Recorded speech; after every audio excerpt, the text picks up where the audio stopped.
E em estúdio está João Ferreira Marques, analista da White Star. João, muito obrigado por ter aceitado estar presente neste mercado global.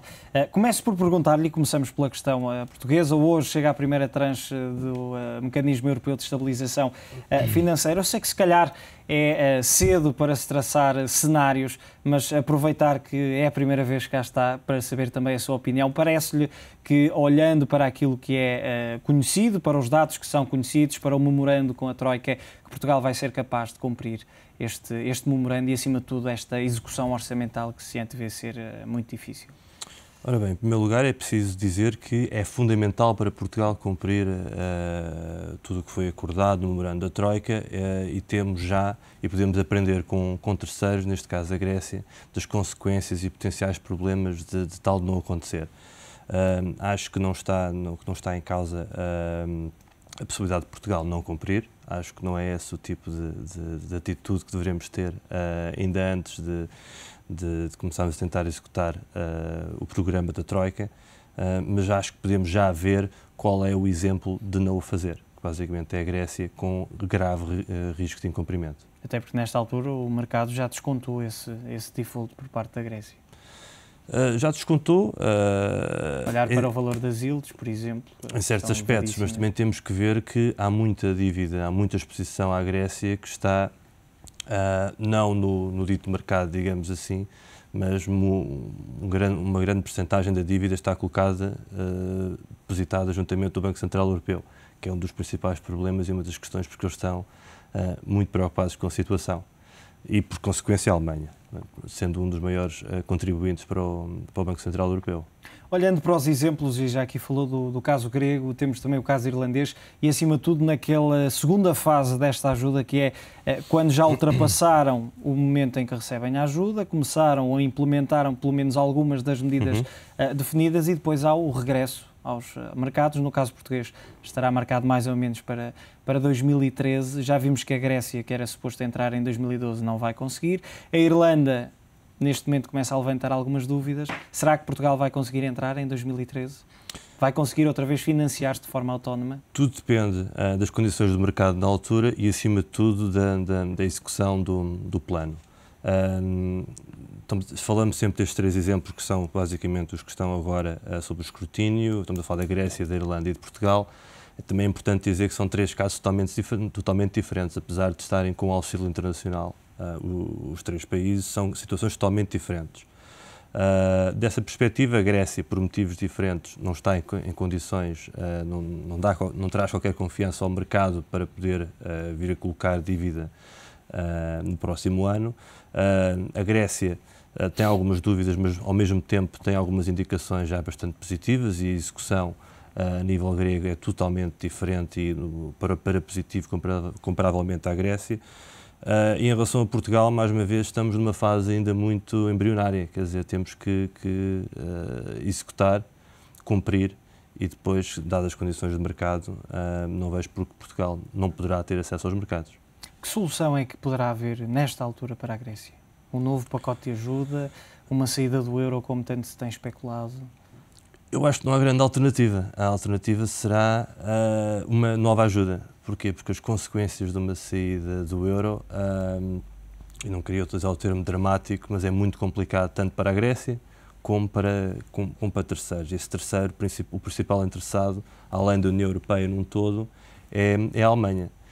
Não podemos esquecer que a Alemanha detém uma grande parte da dívida externa grega e, para além disso, mais uma vez, a Grécia tem descontado junto do Banco Central Europeu cerca de 80 mil milhões de euros, que, caso entre em cumprimento, isso será mais um prejuízo a ter em conta e, sendo a Alemanha contribuindo com cerca de mais de 25% para o orçamento do Banco Central Europeu, irá complicar ainda muito mais a situação alemã. Por isso, tanto para um lado como para o outro, quer dizer, a situação não será ideal e penso que, em última análise, existirá sempre uma vontade política de solucionar a questão. No caso irlandês, vai haver solução sem o recurso a pelo menos um alargamento deste plano de ajuda, com os 85 mil milhões que receberam? Até à data e pelas informações que vamos recebendo e pelos comunicados do governo irlandês, parece que sim. Eu digo isto porque este fim de semana o Ministro dos Transportes irlandês veio dizer que poderia ser necessário, entretanto foi desmentido no início desta semana pelo Ministro da Economia, mas a verdade é que, e naturalmente que os mercados estão atentos a essas questões, quando um membro de um governo vem assumir que poderá ser necessária mais ajuda para além daquela que já foi prestada, acaba sempre por fazer soar alguns alarmes. Claro. Mas isso é a questão que se vê em outros países, e em Portugal é preciso ter cuidado também com que a partir de agora, dado o escrutínio internacional que existe, os governos têm que ter uma mensagem única e concisa. E não como aquela meta de 7% de Teixeira dos Santos, por exemplo.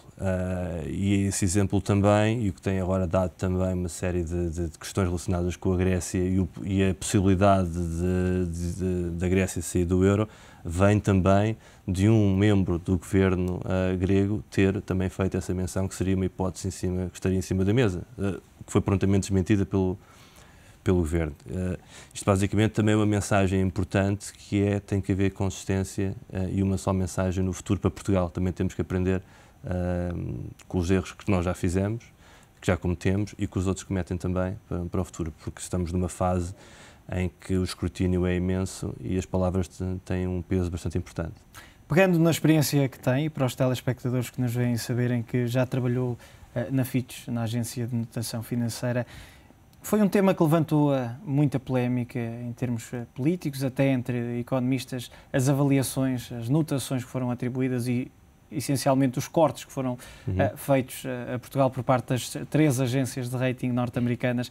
Parece-lhe que foram cortes, ou pelo menos o desempenho que tiveram foi o mais correto, foi mais adequado em relação à situação económica e financeira do país durante estes últimos meses? Exato. Pontualmente há situações que eu posso discordar, digamos assim, com o timing e com a forma, porventura, repentina com que alteraram o rating a Portugal. Mas, de certa forma, também há que ter em conta que também as agências de rating estão sob um grande escrutínio hoje em dia. Ainda relacionado com 2007, 2008, foram responsabilizadas, digamos assim, pelo facto de terem sido muito lentas a anteciparem a crise, ratings de determinados ativos, bancos, etc. E agora são penalizadas um bocadinho ao contrário por serem demasiado rápidas. Mas tendo dito isto, há uma situação que é importante sempre ter em conta, que é quando se avalia e se olha para a prestação e o impacto dos ratings nos mercados, vemos que não há uma relação direta causa e efeito. Isto porquê? Porque muitas vezes os preços dos mercados antecipam-se a qualquer reação das agências. Em relação às notações de risco sobre dívida soberana, as metodologias são bastante claras, quer dizer, não há grande margem, digamos assim, para haver situações que não são claras. Se bem que, dentro dos diversos produtos que as agências de rating dão notação de crédito, esta será, porventura, o rating que se terá um fator mais subjetivo. Daí que poderão ocorrer situações como as que ocorreram em situações que não façam muito sentido, de downgrades muito repentinos, digamos assim, e seguidos. Em relação ao que está por trás do rating em si, quer dizer, não tenho grandes comentários a fazer, porque quando o próprio Ministro das Finanças chegou a dizer que não havia liquidez a partir de maio, digamos assim, acho que até os ratings, de um certo ponto de vista, percam por excesso. Porque, mais uma vez, um rating é basicamente a percepção que existe em relação a uma entidade cumprir ou não. Publicamente veio o Ministro das Finanças dizer que Portugal não tinha capacidade financeira de liquidez a partir de maio. Juntando um mais um, quer dizer, é fácil concluir que os ratings não estarão assim tão desvirtuados da realidade. Mas mencionou 3 agências de rating, existe uma quarta. Eu disse pelo menos as 3 mais conhecidas do público, naturalmente. Existe uma quarta que, por acaso, que já dá rating a Portugal também, é um rating bastante mais... semana passada. Mas é bastante mais favorável. E que eu também já tive a oportunidade de trabalhar com a DBRS, que tem uma perspectiva diferente, mas aqui também é importante dizer que cada uma tem a sua metodologia e, acima de tudo, são opiniões. Era importante que houvesse mais opiniões, neste caso, trocando por miúdos, que houvesse mais agências de rating. Pelo menos mais com um papel preponderante como tem estas três de que falávamos. Isso são situações que estão agora na ordem do dia, até do ponto de vista político. A Agência Europeia, por exemplo. Mas eu acho que é muito difícil. Acho que é muito difícil. É um mercado onde é muito difícil para novos participantes entrarem. É um tema e é um mercado onde a credibilidade das instituições é muito importante. E aqui podemos argumentar, mas a credibilidade das agências está afetada. Mas, quer dizer, mas não há uma alternativa. E se uma alternativa for encontrar uma nova agência construída por quem não gosta dos ratings das outras, quer dizer, não é uma boa forma de começar. E, última análise, os clientes, digamos assim, dos ratings é o mercado, é os investidores.